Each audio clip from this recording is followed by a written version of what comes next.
ओम नमो भगवते वासुदेवाय नमः. जय श्रीराम, जय श्री कृष्णा. राधे राधे. नमस्कार मित्रांनो, सर्वांना माझा नमस्कार. श्रीमद भगवद्गीता ही मराठीमध्येच आहे आणि ही भगवद्गीता साधी, सरळ आणि सोप्या भाषेत आहे. आयुष्यात एकदा तरी आपला पवित्र असा धर्मग्रंथ श्रीमद भगवद्गीता वाचायलाच पाहिजे. तर मित्रांनो, माझ्या चॅनलवरचे व्हिडिओ तुम्ही पूर्णपणे ऐकत चला आणि आतापर्यंत तुम्ही चॅनलला सबस्क्राईब केले नसेल तर करून घ्या आणि कमेंटमध्ये जय श्रीराम, जय श्रीकृष्ण असे लिहत चला. तर मग आता आपण सुरू करूया. जय श्रीराम. ज्ञानकर्म संन्यास योग अध्याय 4. कृष्ण भावनेमध्ये पूर्णपणे तल्लीन झालेल्या मनुष्याला निश्चितच भगवत धर्माची प्राप्ती होते, कारण तो आध्यात्मिक क्रियात सर्वस्वी निर्मग्न झालेला असतो. या आध्यात्मिक क्रियांमध्ये हवन सुद्धा आध्यात्मिक स्वरूपाचे ब्रह्मरूप आहे आणि हवी सुद्धा आध्यात्मिक स्वरूपाचीच आहे. कृष्ण भावनाभावित होऊन केलेली कर्मे शेवटी कशी आध्यात्मिक ध्येयप्राप्ती करून देतात ते या श्लोकात सांगितले आहे. कृष्ण भावनाभावित अशी अनेकविध कर्मे आहेत आणि त्या सर्वांचे वर्णन पुढील श्लोकांमध्ये करण्यात येईल. मात्र आता केवळ कृष्ण भावनेच्या तत्वाचे विवेचन करण्यात आले आहे. भौतिक विकारांमध्ये गुरफटलेला बद्ध जीव भौतिक परिस्थितीतच कर्म करणार हे निश्चित आहे. तरीही त्याने अशा परिस्थितीमधून मुक्त होणे आवश्यक आहे. ज्या पद्धतीद्वारे मनुष्य भौतिक परिस्थितीमधून मुक्त होऊ शकतो तिला कृष्ण भावना म्हणतात. उदाहरणार्थ, दुधाचे पदार्थ प्रमाणापेक्षा अधिक खाल्ल्यामुळे एखादा मनुष्य जेव्हा उदराच्या व्याधीने अस्वस्थ होतो तेव्हा त्याला दुधाच्याच दुसऱ्या पदार्थाने, दह्याने बरे केले जाते. त्याचप्रमाणे विषयासक्त बद्ध जीव या ठिकाणी गीतेमध्ये सांगितल्याप्रमाणे कृष्ण भावनेद्वारे बरा होऊ शकतो. या पद्धतीलाच सामान्यपणे यज्ञ म्हटले जाते. यज्ञ म्हणजेच सर्व कर्मे श्री विष्णू आणि श्रीकृष्णांच्या संतुष्टीकरिता करणे होय. या भौतिक जगातील कर्मे जितक्या प्रमाणात कृष्ण भावनाभावित होऊन किंवा केवळ श्री विष्णू प्रित्यर्थ केली जातात तितक्याच प्रमाणात येथील वातावरण आध्यात्मिक होते. ब्रह्म म्हणजे आध्यात्मिक किंवा दिव्य होय. भगवंत दिव्य आहेत आणि त्यांच्या दिव्य देहामधून निःसृत होणाऱ्या किरणांना ब्रह्मज्योती म्हटले जाते आणि हेच त्यांचे दिव्य तेज आहे. अस्तित्वातील सर्व गोष्टी ब्रह्मज्योतीमध्ये स्थित आहेत. पण जेव्हा या ब्रह्मज्योतीवर माया किंवा इंद्रिय तृप्तीचे आवरण येते तेव्हा त्या ज्योतीला भौतिक म्हटले जाते. हे भौतिक आवरण कृष्ण भावनेद्वारे तत्काळ काढून टाकता येते. याप्रमाणे कृष्ण भावने प्रित्यर्थ अर्पण केलेले हविद्रव्य हे हविद्रव्य ग्रहण करणारा प्रतिनिधी, हवनाची प्रक्रिया, हवी अर्पण करणारा आणि प्राप्त फळ या सर्वांचा समावेश म्हणजेच ब्रह्म किंवा परमसत्य होय. परमसत्य मायेने आच्छादित होते तेव्हा त्याला पदार्थ म्हटले जाते. जेव्हा पदार्थाचा उपयोग परमसत्याप्रित्यर्थ केला जातो तेव्हा पदार्थाला पुन्हा दिव्यत्व प्राप्त होते. मायेने आच्छादित भावनेने रूपांतर ब्रह्म किंवा परमतत्वामध्ये करणे म्हणजेच कृष्ण भावना होय. जेव्हा मन पूर्णपणे कृष्ण भावनेमध्ये तल्लीन होते तेव्हा ते समाधिस्थ आहे असे म्हटले जाते. या दिव्य भावनेमध्ये केल्या जाणाऱ्या प्रत्येक कृतीस यज्ञ असे म्हणतात. आध्यात्मिक भावनेच्या स्तरावर हवी अर्पण करणारा हवन यज्ञाचा अधिष्ठाता आणि अंती प्राप्त होणारे फळ सर्व काही परब्रह्मामध्ये एकत्रित होते. कृष्ण भावनेची हीच पद्धती आहे. मित्रांनो, या अगोदरचे व्हिडिओसुद्धा माझ्या चॅनलवरती आलेले आहेत. ते व्हिडिओसुद्धा तुम्ही श्रीमद भगवद्गीतेचे नक्की ऐकावे. कृष्ण भावनाभावित होऊन कर्म करण्यामध्ये संलग्न म्हणजे मग्न झालेल्या मनुष्याला परम योगी म्हणतात. मात्र इतर काही लोक या प्रकारच्या यज्ञाद्वारे, हवन करण्याद्वारे किंवा हवन केलेल्या देवदेवतांची करणाऱ्या देवदेवतांची उपासना करतात आणि तरीही काही लोक परब्रह्म किंवा भगवंताच्या निर्विशेष तत्वप्रित्यर्थ यज्ञ करतात, हवन करतात.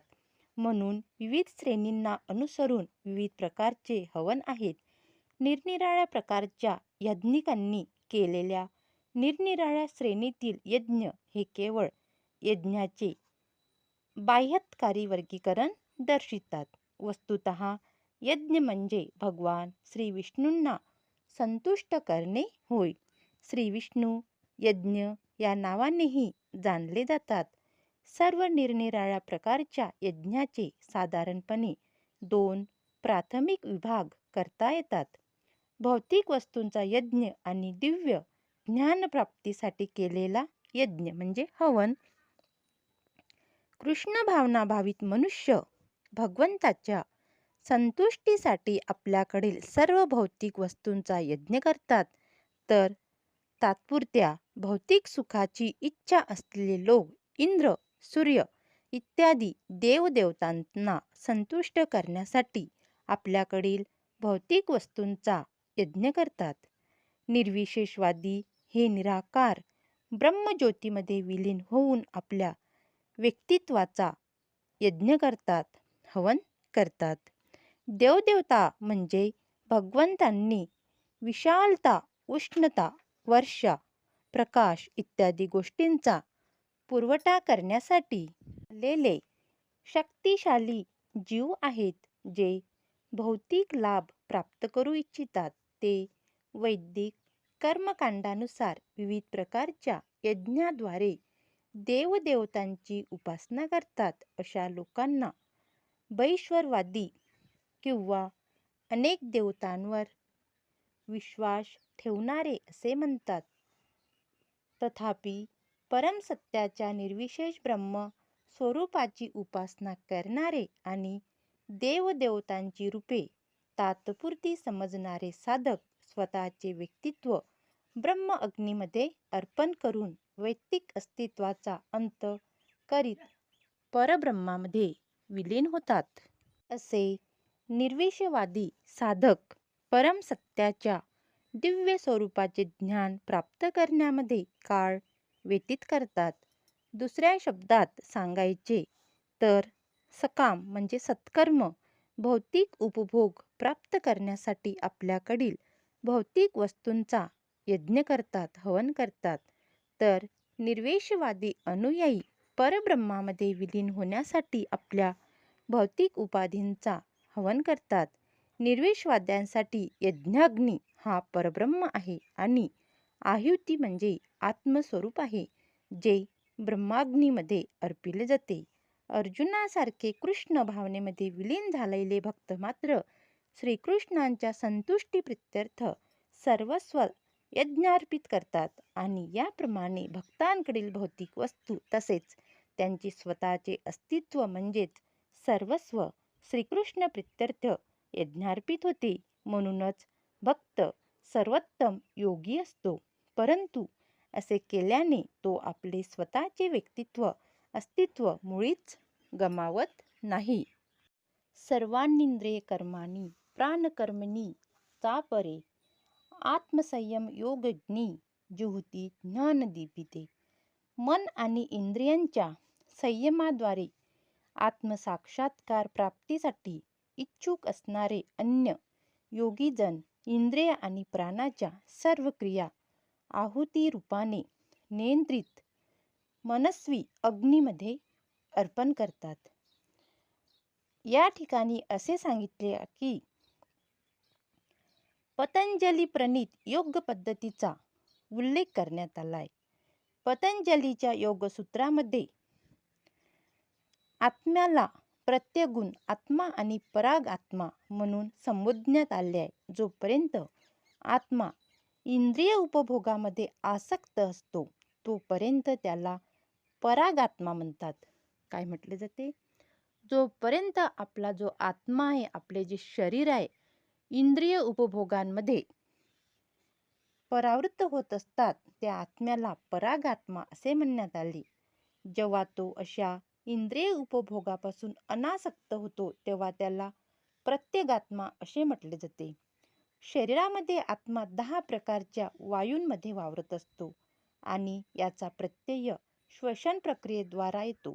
पतंजली योगसूत्र मनुष्याला शरीरातील प्राणांच्या क्रियांचे नियमन कसे करावे याविषयी ज्ञान देते, जेणेकरून शरीरातील सर्व प्राणांच्या क्रिया भौतिक आसक्तीतून आत्म्याचे शुद्धीकरण होण्यासाठी अनुकूल आहेत.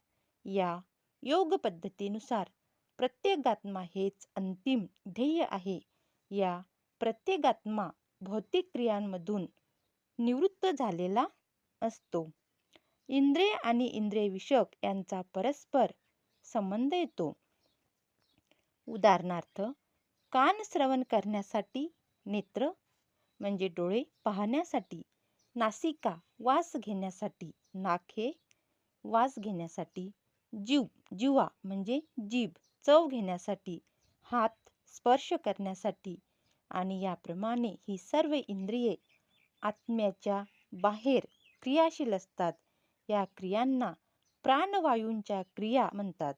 अपान वायू अधोगामी आहे. व्यान वायू आकुंचन प्रसरणाचे कार्य करतो. समान वायू संतुलन राखतो. वायू ऊर्ध्वगामी आहे. जेव्हा मनुष्य प्रवृत्त होतो तेव्हा तो आत्मसाक्षात्कार प्राप्तीसाठी या सर्वांचा उपयोग करतो. कठोर व्रते धारण करीत काही जण आपल्याकडील द्रव्यांचा यज्ञ करून, काही जण खडतर तपस्या करून, काही जण अष्टांग योग पद्धतीचे आचरण करून किंवा काही जण दिव्य ज्ञानामध्ये प्रगत होण्यासाठी वेदाध्ययन करून प्रवृत्त होतात. काही लोक वेदांचा अभ्यास करतात. काही लोक आत्म्याची शुद्धता किंवा आत्म्याची पवित्रता होण्यासाठी कोणता ना कोणता मार्ग स्वीकारत असतात. तर मित्रांनो, या समोरील अध्याय आपण पुढच्या भागामध्ये वाचूया. तुम्ही माझ्या चॅनलला सबस्क्राईब करून घ्या आणि कमेंटमध्ये राधे राधे, जय श्रीराम, जय श्रीकृष्ण असे लिहत चला. ओम नमो भगवते वासुदेवाय नमः.